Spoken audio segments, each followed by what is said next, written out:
holiday stress at work, and what great managers do. Let's get into it. And welcome to AdvoCast Daily. Today is November 27th, 2025. My name is Shawn P. Neal, and first of all, happy Thanksgiving to you if you are celebrating.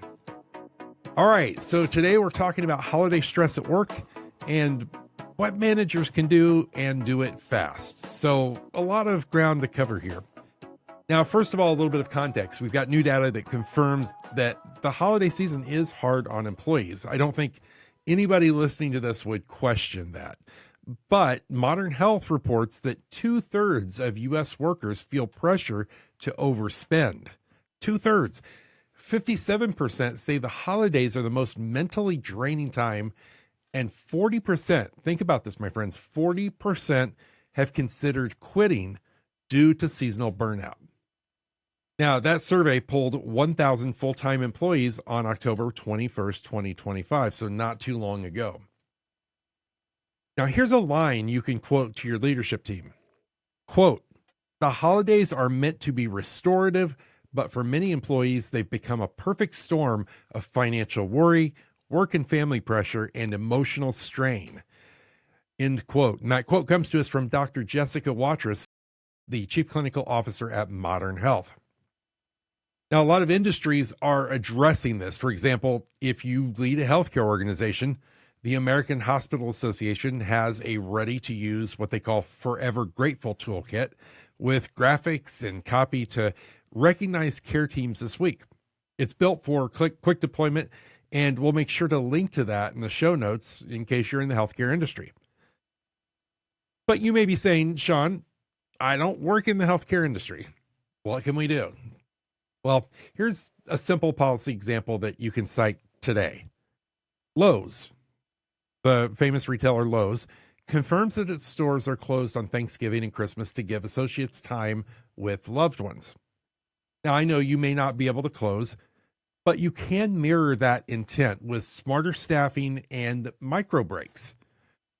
Just taking that little bit extra step, that little extra initiative to recognize the stress that the holidays bring on and to give your frontline employees or any of your employees just a little bit of a break.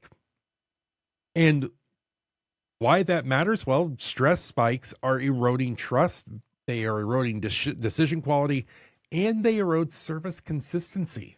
So there's a big benefit here to really having those stress spikes reduced. And I promise you, employees are going to remember how you handled their time and their attention this week. So here's what I'll call a manager playbook for the next 72 hours. These are things that you can do right now, that you can go in tomorrow, Black Friday, and do. First thing, just consider publishing one source of truth. Okay. So that could be like posting a single pinned document for weekend coverage, for on-call owners and like escalation paths. And if it's not in the doc, it doesn't exist. It's not real. Okay. That's one thing that you can do. Notice, by the way, we're going to work here towards this theme of clarity. That's kind of the key here. Also, protecting time off. So approve those schedules now as we start to get into the heavy month of December. Assign a specific leader to guardrail, if you will, those after hours pings that you get, and then set some quiet hours for non-critical chat. Okay, another one here is to pre-write messages. And I know a lot of you are probably thinking, I am so busy. How do you expect me to pre-write messages on top of everything else? This doesn't have to be that deep. You can just create a draft. And by the way, ChatGPT will help you if you're not, sure of what to write, but just draft outage or delay and apology type templates, and do it for both internal and customer channels. Just get those out of the way. And that way you'll have everything ready to go when those things happen. And we know they will happen, right? You can also include return and BNPL language if you expect Cyber Week volume. That's coming up very, very quickly here. And lastly, I want to think about this. I'm going to call this like rotating stress. And I don't mean rotating in a bad way. I mean, for like high volume roles, schedule just 10-minute recovery breaks every 2 hours and rotate the hottest cues. One other thing that I think is worth mentioning here is to just recognize people. And, my notes say recognize with precision, but I don't think that really covers it. What I mean by this is to really get specific in who you're thanking them, what you're thanking them for.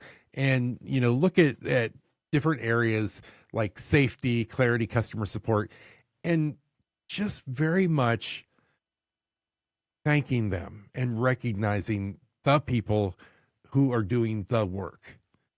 That goes a long way, especially this time of year. All right. So the big takeaway here is, like I said, we're going to talk about clarity. Clarity lowers stress. So protecting time, publishing that kind of one plan, one source of truth, and then recognizing the specific people and the behaviors, specific behaviors that are positive and contributing to the overall health and wealth of the environment are going to get you so much in return. You'll feel the lift through Monday, through the weekend, through the entire holiday season. All right, so sources are linked in the show notes. That way you can check this out for yourself. I would love for you to give some comments there, wherever you're watching or listening in the comment section. Let us know what you are doing as a manager, as a leader, to help everyone in your purview through the holidays, get through that holiday stress, or what you personally do to help make sure that you get through the holidays with less bumps and more joy and fulfillment. All right, my friends, that's it. We'll be back tomorrow with a very special edition, Black Friday edition of AdvoCast Daily. But until we meet again, please stay safe and be well. See ya.